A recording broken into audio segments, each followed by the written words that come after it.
അഖില ഹാദിയ എല്ലാവരും കേരളത്തിൽ ഓർക്കും. അഖില ഹാദിയയുടെ അമ്മ പൊന്നമ്മ മരിച്ചുപോയി. അപ്പോൾ സാമൂഹിക മാധ്യമങ്ങളിലൊക്കെ പലതരം പ്രതികരണങ്ങൾ കാണുന്നുണ്ട്. ആ അമ്മയുടെ ചിത്രത്തിൻ്റെ കൂടെ ഈ രാഹുൽ ഈശ്വറിൻ്റെ ചിത്രവും കൂടി വെച്ചിട്ടുള്ള പ്രതികരണങ്ങളും ഞാൻ കണ്ടു. അതിന് കാരണം എന്താണെന്ന് വെച്ച് കഴിഞ്ഞാൽ, ഈ അഖില ഹാദിയയുടെ അമ്മ മരിക്കുമ്പോൾ ഈ രാഹുൽ ഈശ്വർ ജയിലിലാണ്. അതിൽ എന്തോ ഒരു നിമിത്തം അതിൻ്റെ അകത്ത് കിടപ്പുണ്ട് എന്നാണ് പ്രതികരണം. എന്താന്ന് വെച്ച് കഴിഞ്ഞാൽ, ആ അഖില ഹാദിയെ ഈ ജിഹാദികൾ കൊണ്ടുപോകുമ്പോൾ ഈ രാഹുൽ ഈശ്വർ വൈക്കത്തെ ഇവരുടെ വീട്ടിലെത്തിയിട്ട്, ഈ അഖില ഹാദിയ അപ്പോൾ വീട്ടിലുണ്ട് ഒരു തടങ്കൽ പോലെ, ആ കുട്ടിയോട് ഞാൻ സംസാരിക്കാൻ കുഴപ്പമൊന്നും ഉണ്ടാവില്ല, കുട്ടിയെ രക്ഷിക്കാനാണെന്നൊക്കെ പറഞ്ഞിട്ട് ഈ വീടിൻ്റെ ഉള്ളിലേക്ക് കയറിയിട്ട് ഈ രാഹുൽ ഈശ്വർ ജിഹാദികളുടെ വിവരങ്ങൾ, ആശയവിനിമയം ഈ കുട്ടിയുമായിട്ട് പങ്കുവച്ചു എന്നാണ് ആരോപണം. അപ്പോൾ ഇതെല്ലാം കൂടി ഇപ്പോൾ ഇവർ മരിക്കുകയും അഖില ഹാദിയ മൂന്നാമത്തെ കൈമാറ്റം മൂന്നാമത്തെ പങ്കാളിയുടെ കൂടെയാണെന്നൊക്കെ പറയുകയും, അവർ ഈ മരിച്ച ശേഷം അഖില ഹാദിയ വന്നിട്ടില്ല ഈ ചടങ്ങിനൊന്നും.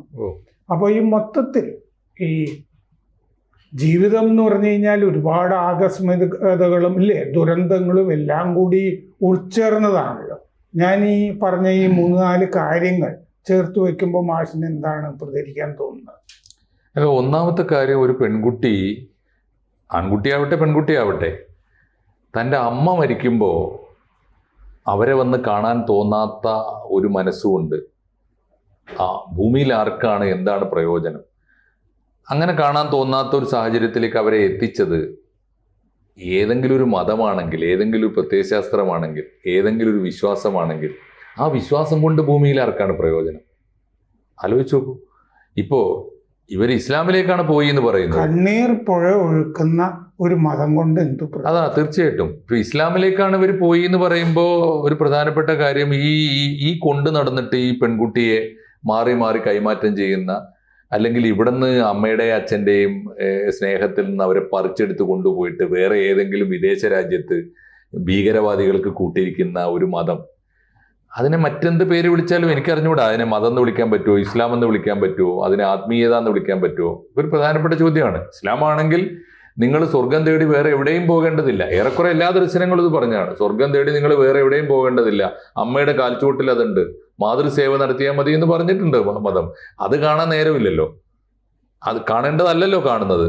ഇത് ഇവിടെ ഈ അന്യ മതത്തെയും വിശ്വാസത്തെയും ഒക്കെ വെറുത്താൽ, അവനെതിരായി എന്തെങ്കിലും ഒരു പടക്കം പൊട്ടിച്ചാൽ, എന്നിട്ട് സ്വയം ഷഹീദായാൽ അവിടെ സ്വർഗം കിട്ടുമെന്ന് പറയുന്ന വിശ്വാസമാണല്ലോ.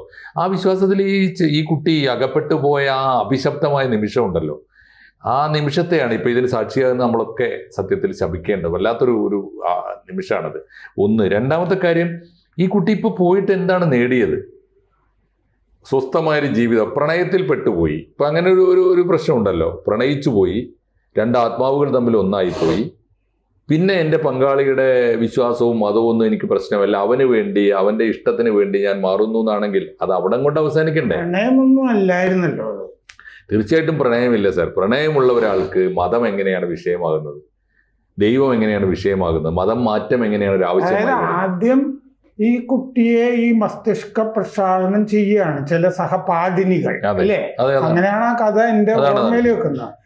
അത് കഴിഞ്ഞിട്ട് ഈ കുട്ടിക്ക് പ്രത്യേകിച്ച് പരിചയമൊന്നും ഇല്ലാത്ത ഒരുത്തൻ രംഗപ്രവേശം ചെയ്യാണ് ഭർത്താവായിട്ട്. അങ്ങനെയല്ലേ? അതെ, അവൻ അതിനുവേണ്ടി അത് ഡിസൈൻ ചെയ്ത് എടുത്തൊരു പ്ലോട്ടാണത്. അത് ഈ കുട്ടികളൊക്കെ തുടക്കത്തിൽ അത് അറിഞ്ഞിട്ടുണ്ടോ എന്ന് എനിക്കറിയില്ല. അല്ലെങ്കിൽ ആ ഒരു ഗ്രൂപ്പിലേക്ക്, ആ ഒരു റാക്കറ്റിലേക്ക് ഈ കുട്ടിയെ പരിചയപ്പെടുത്തി കൊടുത്തതാണ് ആ പെരിന്തൽമണ്ണക്കാരി പെൺകുട്ടികൾ ചെയ്ത കുറ്റം, സഹോദരിമാര്. അപ്പോ ഇപ്പൊ വന്നിരിക്കുന്ന ഒരു ചിത്രം എന്താണ്? ഇപ്പൊ എവിടെ പോയി? ആരും ചിത്രത്തിൽ ഇല്ലല്ലോ. ഇപ്പോ നിമിത്തം പോലെ സാറ് പറഞ്ഞ അത്ഭുതകരമായ ഒരു കാര്യം, ഈ സമയത്ത് രാഹുൽ ഈശ്വർ അകത്തായി എന്നുള്ളതാണ്. രാഹുൽ ഈശ്വർ ഇന്ത്യയിലെ നമുക്ക് പ്രമാദമായ ഏത് ക്രിമിനൽ. അയാൾ അടുത്ത കാലത്തും ഒരു വീഡിയോ ചെയ്തിരുന്നു, ഈ ജയിലിലാകുന്നതിന് മുമ്പേ, ഞാൻ മുസ്ലിം സഹോദരങ്ങൾക്ക് വേണ്ടിയാണ്. അതെ, ഇദ്ദേഹത്തിന് അതാത് സമയത്ത് ആർക്ക് വേണ്ടിയാണ് നിലകൊള്ളേണ്ടത് നന്നായിട്ട് അറിയാം. ആരുടെ പക്ഷത്താണോ അധർമ്മത്തിന്റെ പക്ഷത്ത് നിൽക്കുക, സമ്പന്നന്മാരുടെ പക്ഷത്ത് നിൽക്കുക, ക്രിമിനലുകളുടെ പക്ഷത്ത് നിൽക്കുക, ആഗോള ഭീകരവാദികളുടെ പക്ഷത്ത് നിൽക്കുക, അതൊക്കെ നിന്ന് റെക്കോർഡിട്ട ഒരാളാണ്. അതെ, അപ്പോ അങ്ങനെ ഒരാള് ജയിലിൽ കിടക്കുമ്പോഴാണ് ഈ അമ്മ മരിച്ചു പോകുന്നത്. ആ അമ്മയെ കാണാൻ ഈ ഹാദിക്ക്, അയാളന്ന് ഹാദിയെ ഒറ്റുകയായിരുന്നു എന്നാണ് ആളുകൾ പറയുന്നത്. ആയിരിക്കണം. കാരണം രാഹുൽ ഈശ്വറിനെ പോലെ ഒരു ക്യാരക്ടർ ഇത്തരം സന്ദർഭങ്ങളിൽ എങ്ങനെ പെരുമാറും? ഭയങ്കരമായ ദുരൂഹമായൊരു വ്യക്തിത്വമാണ്. എന്തെല്ലാമാണ് അദ്ദേഹത്തിന്റെ ഡീല്, എന്തെല്ലാമാണ് ഇടപാട്, ആർക്കൊക്കെ വേണ്ടിയാണ് പ്രവർത്തിക്കുന്നത്. മാത്രമല്ല ഇദ്ദേഹത്തിന് അന്താരാഷ്ട്ര ബന്ധങ്ങൾ ഉണ്ടാക്കാൻ മാത്രമുള്ള കാലിബർ ഉണ്ടല്ലോ കയ്യിൽ, എന്നുവെച്ചാൽ പ്രത്യേകിച്ച് ലാംഗ്വേജ് 5-6 ഭാഷകളിൽ ഫ്ലുവൻ്റ് ആയിട്ട് സംസാരിക്കാൻ കഴിയുമെന്ന് പറയും. സംസ്കൃതത്തിൽ നല്ല ജ്ഞാനമുണ്ട്. നന്നായിട്ട് അറിയാവുന്ന ഒരു ഭാഷയാണ് അശ്ലീലം. അത് തീർച്ചയായിട്ടും അറിയും. അതുമാത്രമല്ല ഇനിയിപ്പോൾ അറബി അറിയാമോ എന്ന് എനിക്ക് അറിഞ്ഞൂടാ. എന്തായാലും ഹിന്ദി, ഉറുദു ഒക്കെ സംസാരിക്കുന്ന ദേശീയ മാധ്യമങ്ങൾ സംസാരിക്കുന്നുണ്ട്, ഇംഗ്ലീഷ് നന്നായി സംസാരിക്കുന്നുണ്ട്. ആഗോളതലത്തിലുള്ള ബന്ധം, സംസ്കൃതത്തിൽ പണ്ഡിതന്മാരാണ് അത്ര, കുടുംബപരമായി തന്നെ. അതിൻ്റെയൊക്കെ നമ്മൾ പറഞ്ഞ രാഹുൽ ഈശ്വർ ഒരു ഭാഗത്ത്, മറുഭാഗത്ത് ഈ ഒരു മകളെ തിരിച്ചു കിട്ടാൻ വേണ്ടി ഒരു ലാഹോർ ഗൂഢാലോചന കേസിൽ പിന്നീട് പുരിയിൽ ശങ്കരാചാര്യരായ ഒരാളുണ്ടായിരുന്നു. അപ്പോ ജിഹാദികളുടെ കൂടെ നമ്മുടെ പാരമ്പര്യത്തിൽ അതുണ്ട് അല്ലെ, ഇത്തരക്കാര്. തീർച്ചയായിട്ടും. ഇപ്പൊ രാഹുൽ ഈശ്വർ തോട്ടെ, നമ്മളിപ്പോ ഇനി അത് ചർച്ചയ്ക്ക് എടുക്കണ്ട, അവിടെ ഇരിക്കട്ടെ. എന്തായാലും അകത്ത് കിടക്കുന്നിടത്തോളം കിടക്കട്ടെ എന്ന് ഇപ്പൊ വിചാരിക്കാൻ പറ്റുള്ളൂ. രാഹുൽ ഈശ്വർ അങ്ങനെ ഒരു ക്യാരക്ടറാണ്. ആർക്കും, ഭൂമിക്കും, നാടിനും, കുടുംബത്തിനും, സമൂഹത്തിനും ഒന്നും പ്രയോജനമില്ലാതെ അയാളുടെ വിജയനം, അയാളെന്തോ ഉപ്പ് സത്യാഗ്രഹത്തിൽ പങ്കെടുത്ത് ഇന്ത്യൻ സ്വാതന്ത്ര്യ സമരത്തിൽ പങ്കുവച്ചു എന്നൊക്കെയാണ് ഈ ഈശ്വറിന്റെ. പിന്നെ നിരാഹാരം, കണ്ടു നിരാഹാരം കണ്ടില്ലേ? അദ്ദേഹത്തിന്റെ ആംഗ്യം, കഥകളിയൊക്കെ മീഡിയക്കാരുടെ പുരുഷന്മാരുടെ സ്വാതന്ത്ര്യത്തിന് വേണ്ടിയാണ് പ്രവർത്തിക്കുന്നതെന്ന് അങ്ങനെ എന്തോ പറഞ്ഞു. സ്വാതന്ത്ര്യമാണ് അയാൾ പറഞ്ഞുകൊണ്ടിരിക്കുന്നത് നമുക്ക് മനസ്സിലാവുന്നില്ല. മാത്രമല്ല ഇന്നലെ കേട്ടൊരു വിവരം എന്താ വെച്ചാൽ, ഇദ്ദേഹം ഈ ആങ്കേഴ്സിന്റെ അവതാർ എന്ന് പറഞ്ഞൊരു സംഘടന ഉണ്ടാക്കിയിരുന്നു. അവരെ പറ്റിച്ചിട്ടാണ് പിന്നീട് അവതാരം, ഈ പുതിയ അവതാരമായി ഭവിക്കുന്നത്. അതൊക്കെ ഒരു ചിത്രം. ഇപ്പൊ എന്തായാലും ഇപ്പൊ ഈ അഖിലയുടെ കാര്യം എല്ലാവർക്കും ഒരു പാഠമായിരിക്കേണ്ടതാണ്. ഒന്ന്, പ്രത്യേകിച്ച് നമ്മുടെ പെൺകുട്ടികൾക്ക്, ഏത് ജാതിയിലും മതത്തിലും പെട്ട പെൺകുട്ടികൾ പ്രണയത്തിൽ ഏർപ്പെടുമ്പോൾ പ്രണയത്തിനകത്ത് മതം പോലുള്ള കെണികൾ വരുന്നുണ്ടോ എന്ന് വളരെ ജാഗ്രതയോടെ ഇരിക്കേണ്ട ഒരു കാലമാണ്. അത് കാരണം തൊട്ടു മുമ്പേ സഞ്ചരിച്ച ഏറ്റവും നല്ല മാതൃകയാണ്, ഏറ്റവും വലിയ പാഠമാണ് ഹാദിയ ഇപ്പോൾ എവിടെ? ഹാദിയക്ക് എന്താണ് സംഭവിച്ചത്? ഹാദിയയുടെ പ്രണയത്തിന് എന്ത് പറ്റി? ഹാദിയയുടെ മതത്തിന് എന്ത് പറ്റി? അവർ എന്ത് മൂല്യമാണ് സ്വന്തം അമ്മയോടും കുടുംബത്തോടും സ്വന്തം നാടിനോടും കാണിച്ചത്? തുടങ്ങിയ ഒരുപാട് ചോദ്യങ്ങൾ നമ്മുടെ മുമ്പിലുണ്ടല്ലോ ഈ സമയത്ത്. ഇതാണ് അതിലെ ഒരു പ്രധാനപ്പെട്ട കാര്യം. പിന്നെ ഈ ഇസ്ലാമിക തീവ്രവാദികൾ ഈ കുട്ടികളെ കൊണ്ടുപോയി ഒരു അമ്മയുടെ ആ നെറ്റിയ കണ്ണീരിൽ കുളിപ്പിച്ച് ഇങ്ങനെ ഈ കരള് പൊട്ടി. പക്ഷേ ഇതിൽ ഈ കൈമാറ്റത്തിന്റെ കാര്യം പറയുമ്പോൾ നമ്മൾ ഓർക്കേണ്ടത്, പല കുട്ടികളും ബ്രിട്ടനിൽ നിന്ന് പോയിട്ടുണ്ട്, കാസർഗോഡ് നിന്ന് പോയിട്ടുണ്ട്, മറ്റേ തിരുവനന്തപുരത്ത് നിന്ന് പോയിട്ടുണ്ട്.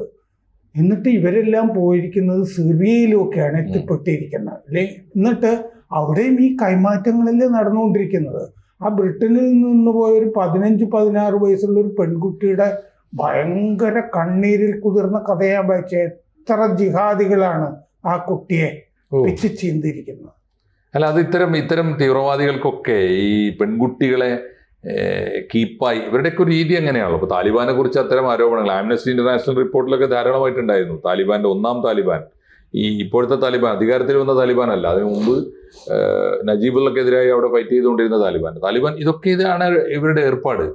അപ്പോൾ ഇവർക്കൊക്കെ ഈ പെൺകുട്ടി എന്താണ് എന്ന് പോലും ബോധ്യമില്ലാതെയാണ് പെൺകുട്ടികൾ ഈ ട്രാപ്പിൽ പെട്ടുപോകുന്നത്. അതുകൊണ്ട് ഹാദിയെ പോലുള്ളവരുടെ പാഠം നമ്മുടെ പെൺകുട്ടികൾക്ക് വലിയ പാഠമായി തീരേണ്ടതാണ്, എല്ലാ പെൺകുട്ടികൾക്ക്. പിന്നെ പ്രണയം എന്ന് പറയുന്ന ഒന്നിനകത്ത് മതം ഒരു കെണിയായി വരുന്നതിനെ കുറിച്ചുള്ള വലിയ ജാഗ്രത ആവശ്യമുണ്ട് ഹാദിയ. നമ്മൾ എത്രയൊക്കെ പറഞ്ഞാലും കോടതികൾ തെളിവുകളുണ്ടോ എന്നൊക്കെയാണ് നമ്മളെ ബുദ്ധിജീവികൾ ചോദിക്കുന്നത്. കോടതിയിൽ പോകാൻ നിവൃത്തിയില്ലാത്ത വിധം മാനം കെട്ടി നിൽക്കുന്ന ഒരു അവസ്ഥയാണിത്. അതൊന്ന്.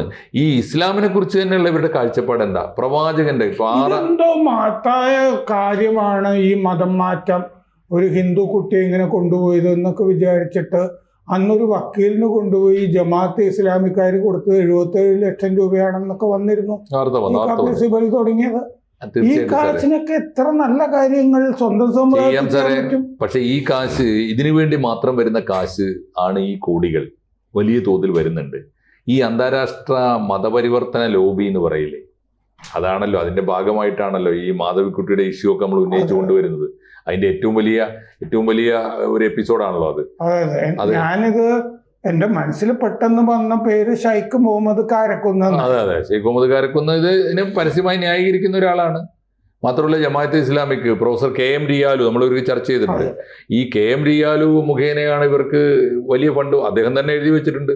ഞാൻ 2000-ലേറെ പേരെ ഇസ്ലാമിലേക്ക് എത്തിച്ചിട്ടുണ്ട്, അവരൊന്നും വെറുതെ ആയിരുന്നില്ല, എല്ലാവർക്കും പ്രതിഫലം കൊടുത്തിട്ടുണ്ട് എന്നൊക്കെ പറയുന്നുണ്ടല്ലോ. ആ കമ്മീഷൻ, ആഗോള കമ്മീഷൻ കച്ചവടത്തിന്റെ ഇരകളായിട്ടാണ് ഈ അഖില ഹാദിയെ പോലുള്ള ഹിന്ദു പെൺകുട്ടികൾ, ചില ക്രിസ്ത്യൻ പെൺകുട്ടികൾ, അല്ലേ? അതെ, തീർച്ചയായിട്ടും. അതിനപ്പുറത്ത് എവിടെയാണ് ഇപ്പൊ സ്വന്തം അമ്മയെ സേവിക്കാൻ, സ്നേഹിക്കാൻ കഴിയാതെ, അമ്മ മരിക്കാൻ കിടക്കുമ്പോൾ ഒന്ന് വന്ന് കാണാതെ, അമ്മയെ ഒരു തുള്ളി വെള്ളം കൊടുക്കാൻ കൂടെ ഇല്ലാതെ, മീൻസ് അത് ഇല്ലാത്ത മതം എവിടെയാണ് ഇവരെ എത്തിക്കുന്നത് ആലോചിച്ച് നോക്കൂ. ഒരു വരണ്ട മരുഭൂമി പോലെ, അല്ലെങ്കിൽ അത്ര ഈ ശൂന്യമായി പോയ ഒരു ആത്മാവിനെ എങ്ങനെയാണ് പ്രണയിക്കുന്ന ആത്മാവ്. മുറ്റുകാരനായ ഈ രാഹുൽ ഈശ്വർ വെള്ളം കുടിക്കാതിരിക്കുന്നത് നല്ലതാണ് ഈ സന്ദർഭത്തിൽ. തീർച്ചയായിട്ടും അവരുടെ ഈ ഹാദിയുടെ അമ്മയ്ക്ക് വേണ്ടിയെങ്കിലും അത് അത്യാവശ്യമാണ്. പ്രേക്ഷകരോട് ഒരു അഭ്യർത്ഥനയുണ്ട്. ABC-ക്ക് ഒരു ഹിന്ദി ചാനൽ കൂടിയുണ്ട്. അത് കേരളത്തിന് മാത്രമല്ല, ABC ഭാരതത്തിന് തന്നെ ഒരു ജാലകമാകണം എന്ന ആഗ്രഹത്തിൽ നമ്മൾ കുറച്ചു കാലമായി ഈ ഹിന്ദി ചാനൽ തുടങ്ങിയിട്ട് നന്നായിട്ട് പോകുന്നു. അതും സബ്സ്ക്രൈബ് ചെയ്യുക. കൂടുതൽ വാർത്തകളും വിശേഷങ്ങളും നിങ്ങളിലേക്ക് എത്താൻ ABC മലയാളം സബ്സ്ക്രൈബ് ചെയ്യുക, ബെൽ ബട്ടണും അമർത്തുക.